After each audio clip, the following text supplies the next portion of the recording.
महादेव, भोजन ग्रहण करें।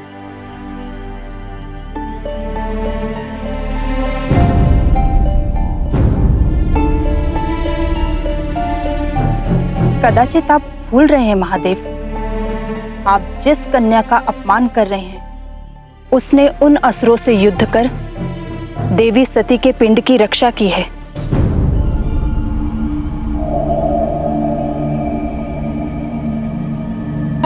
कदापि तुम चाहो तो मुझसे वरदान मांग सकती हो।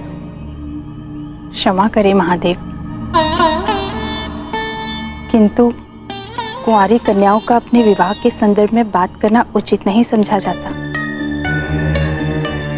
किंतु मैं विवश हूं। स्पष्ट शब्दों में कहो, क्या तुमने वर का चुनाव कर लिया है? हाँ, कर लिया है, किंतु मैंने जिसे चुना है कदाचित वो मेरी भावनाओं से अनभिज्ञ है। तो विलंब कैसे? उसके समक्ष जाकर अपनी भावनाओं को व्यक्त करो। इसमें वरदान की क्या आवश्यकता है?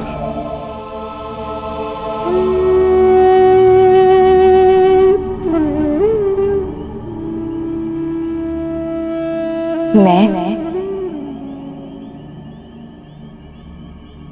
आपसे विवाह करना चाहती हूँ महादेव। असंभव!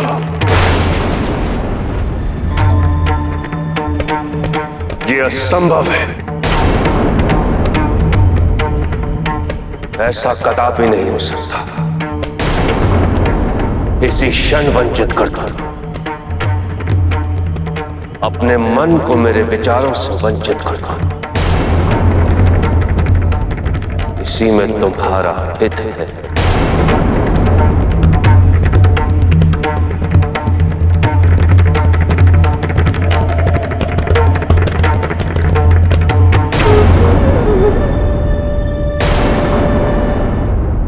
बताइए नारायण, अब आदि शक्ति और शिव का पुनर्मिलन कैसे संभव होगा?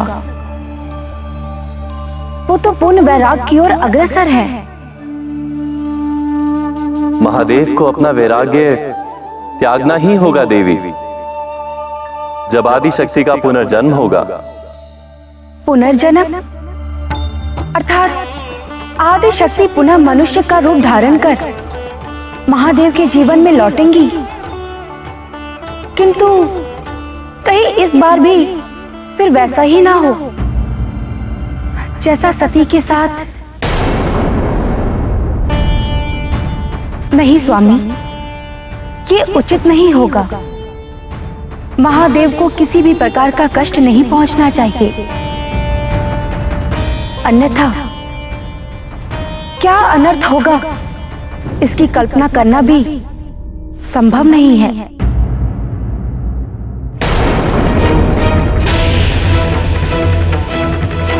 असंभव! ऐसा कदापि नहीं हो सकता। अपने मन को मेरे विचारों से वंचित करता हूं। आपका भविष्य में शिव से जुड़ाव है।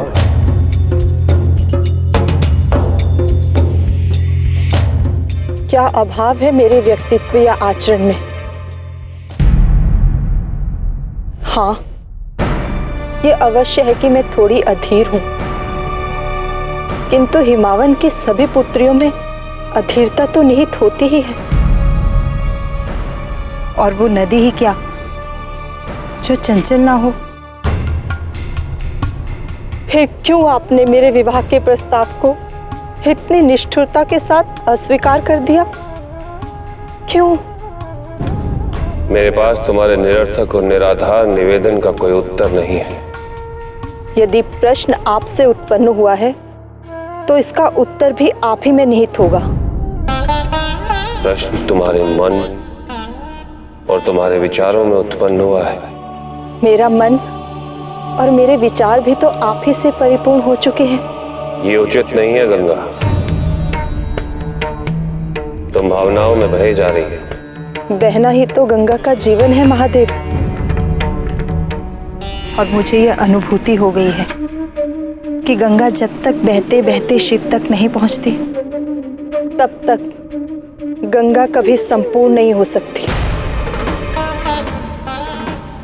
ये केवल तुम्हारा भ्रम है। ये गंगा का विश्वास है महादेव, और जितना आप मुझे अस्वीकार करते जाएंगे, मेरा विश्वास उतना ही गहन होता जाएगा, क्योंकि मैंने देख लिया है कि आप सत्य से भाग रहे हैं। गंगा, मैंने तो सुना था कि आप अपनी शरण आए निराश्रितों को भी अपना लेते हैं। फिर आप अपने इस भक्त के प्रति इतने निष्ठुर क्यों?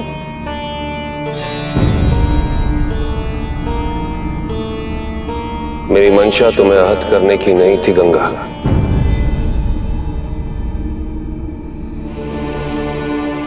किंतु जिस प्रेम भावना की तुम बात कर रही हो वो संभव नहीं है। मेरा तप, मेरी आत्मा, यहाँ तक कि मेरा अस्तित्व भी सती को समर्पित हो चुका है। सती की स्मृति के अतिरिक्त मेरे लिए सब कुछ निराधार है।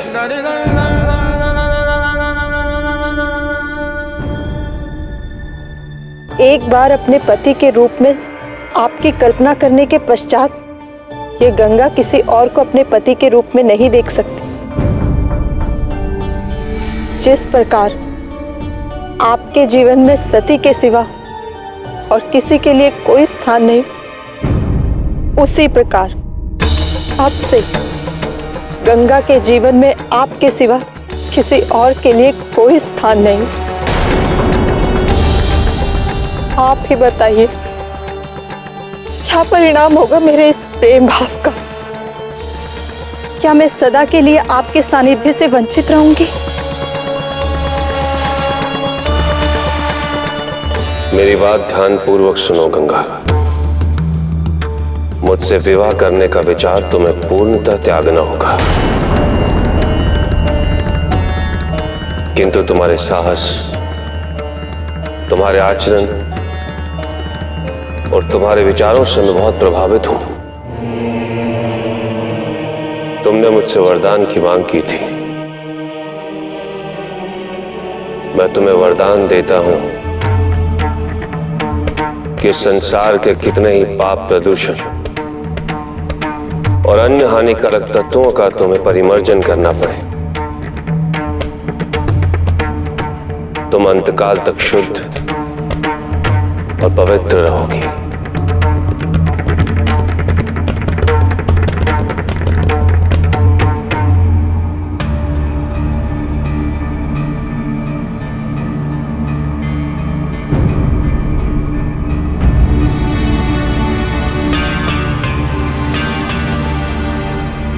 अब मुझे प्रस्थान करना चाहिए।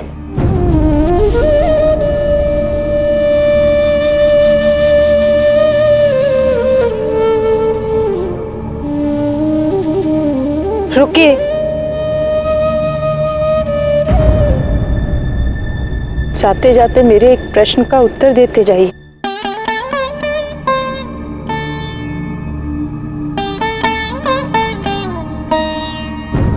यदि भविष्य में कभी आपको पुनर्विवाह करने की इच्छा उत्पन्न हुई, तो क्या उस समय आप इस गंगा को अपनी वामंगी स्वीकार करेंगे? क्या इसकी कोई संभावना है?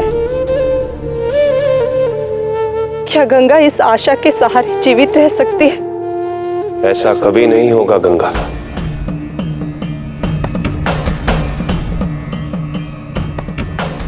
मैं किसी और से इतना प्रेम नहीं कर पाऊंगा जितना मैं सती से करता हूं। और पुनर्विवाह, वो तो सती के पुनर्जन्म से ही संभव होगा।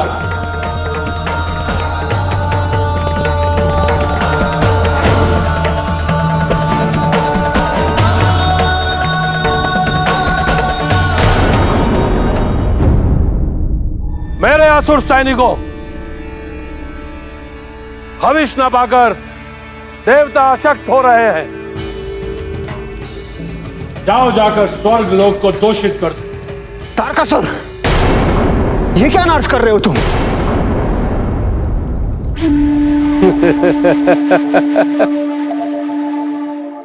गुरुदेव,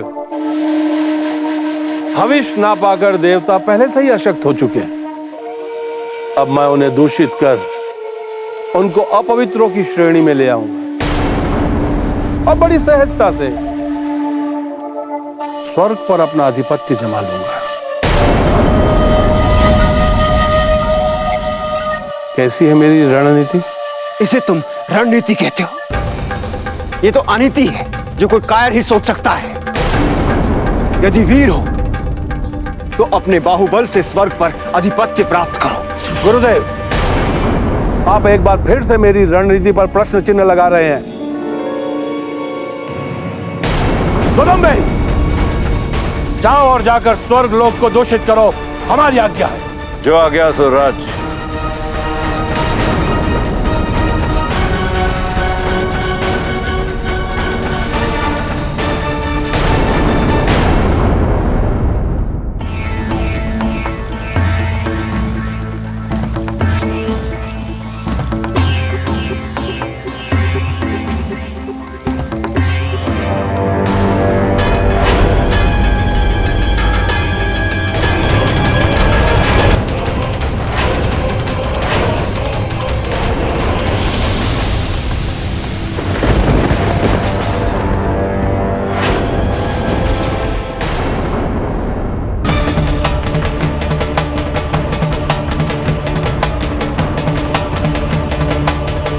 प्रभु, महादेव, रुक जाइए प्रभु, रुक जाइए। प्रभु, ये आप किस दिशा की ओर जा रहे हैं? ये हमारे कैलाश का मार्ग नहीं है प्रभु।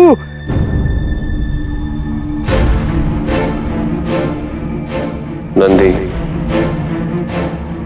मेरे लिए कैलाश का, इस संसार का,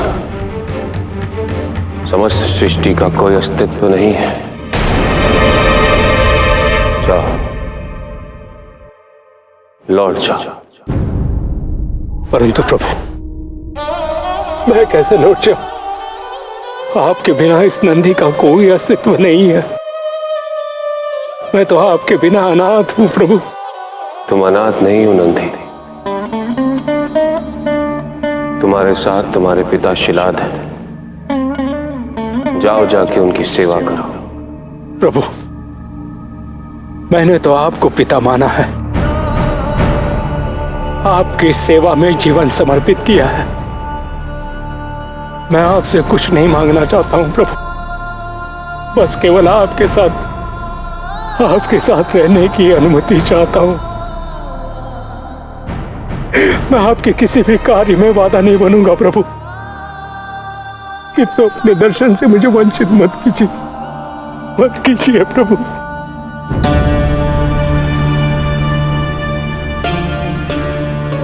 आपने अपने पत्नी को खोया है प्रभु, किंतु मैंने भी उनमें अपनी माता को खोया है। उसके ऊपर से आप मुझे अपने आप से दूर करके मेरे सिर से मेरे पिता की छाया भी छीन लेना चाहते हैं प्रभु। मैं तुम्हारे प्रश्नों का क्या उत्तर दूं नंदी? जब मैं सती के वियोग से उत्पन्न हुए अनेक प्रश्नों का उत्तर देने में स्वयं असमर्थ रहा हूं, उसी की खोज हेतु मैं अंतकाल तक अंधकार में डूब जाऊंगा।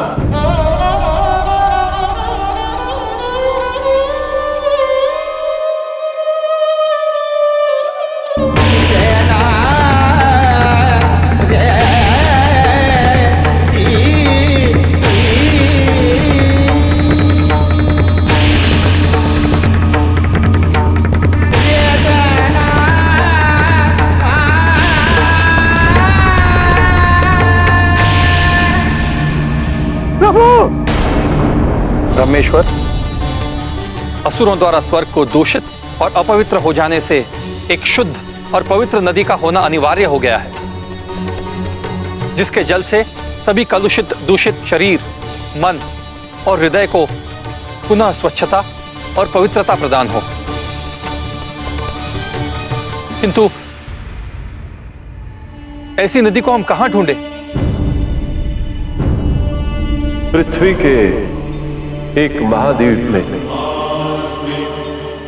सुदूर हिमालय की श्रृंखलाओं के राजा हिमावन और उनकी पत्नी मैनावती ने एक कन्या को जन्म दिया है। उस कन्या का नाम गंगा है। हिमावन के सभी पुत्रियों के समान वो चंचल तो है, किंतु अति मेधावी है। नदी के रूप में पृथ्वी वासियों के लिए बहुत बड़ा अनुग्रह है। इस नदी में सारे पापों को धोने की अलौकिक शक्ति विद्यमान है और शिव ने उसकी भक्ति से प्रसन्न होकर उसे अनंत काल तक पवित्र और शुद्ध रहने का वरदान भी दिया है। किंतु क्या वो स्वर्ग आने हेतु इच्छुक होंगी? संभवतः यदि हम सब उसके माता पिता और उससे अनुरोध करें तो कदाचित ये संभव है।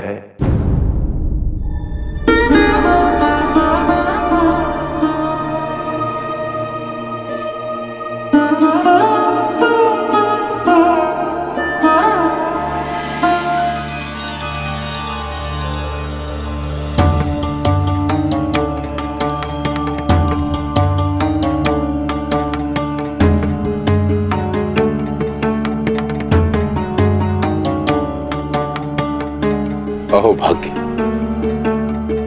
भगवान विष्णु के तीर्थ की ओर जब से प्रस्थान किया है, पहले महादेव के दर्शन पाए और अब स्वयं ब्रह्मदेव। अब बालाजी के दर्शन पाकर मैं और मेरा परिवार संपूर्ण त्रिदेव के दर्शन प्राप्त कर लेगा। हिम नरेश, आज मैं आपके पास देवताओं की रक्षा हेतु एक निवेदन लेकर आया हूं। आदेश दीजिए ब्रह्मदेव। तारकासुर, जिसने आपको भी आहत तक किया था, स्वर्ग में अपनी सेना के साथ बहुत उत्पात मचा रहा है। देवताओं को उसने मांस और हड्डियों से अपवित्र कर दिया है एवं स्वर्ग को दूषित कर देवताओं को स्वर्ग से पलायन हेतु विवश कर दिया है उसने। कदाचित आपको ज्ञात होगा, उसने पृथ्वी पर आधिपत्य जमाकर मनुष्य के यज्ञ करने पर प्रतिबंध लगा रखा है। परिणाम स्वरूप देवताओं को भविष्य नहीं मिल रहा है। उनकी शक्ति क्षीण हो रही है। देवताओं को पुनः पवित्र कर और स्वर्ग को शुद्ध करना सारी सृष्टि के पुनरुत्थान के लिए अत्यंत आवश्यक एवं उत्कृष्ट कार्य है। यह तभी संभव हो सकता है नरेश, जब आपकी पुत्री गंगा अपने नदी रूप धारण कर स्वर्ग में प्रकट हो।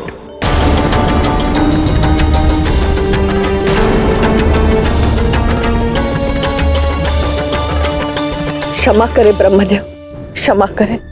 मेरी सारी पुत्रियों ने नदी का रूप धारण कर हमसे विदा हो गई। किसी ने भी परंपरागत जीवन व्यतीत नहीं किया। मुझे अपने राजधर्म का पूरा बोध है, किंतु मैं राजमाता होने के साथ एक मां भी हूं। कई सारे स्वप्न हैं जो मैंने अपने पुत्रियों के लिए देखे थे। उन्हें पूरा करने के लिए गंगा ही बची है। उसे कैसे सौंप दूं? नहीं सौंप सकती। क्षमा करें, नहीं सौंप। नहीं मां,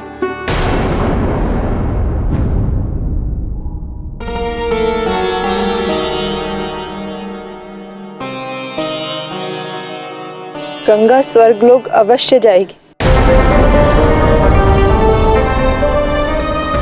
क्योंकि महादेव के बिना परंपरागत जीवन व्यतीत करना उसका भविष्य ही नहीं है। किंतु गंगा स्वर्गलोक जाने से पूर्व ये शपथ लेती है कि उसका पृथ्वी पर पुनः अवतरण तभी होगा जब स्वयं महादेव उसका आवाहन करेंगे।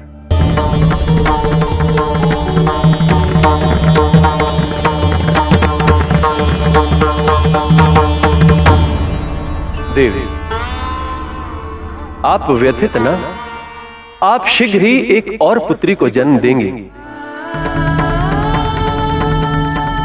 जो नदी में परिवर्तित नहीं होगी, और वो पुत्री आपके सारे स्वप्न को पूरे करेगी।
सती के साथ जो भी हुआ उसके दोषी हम हैं।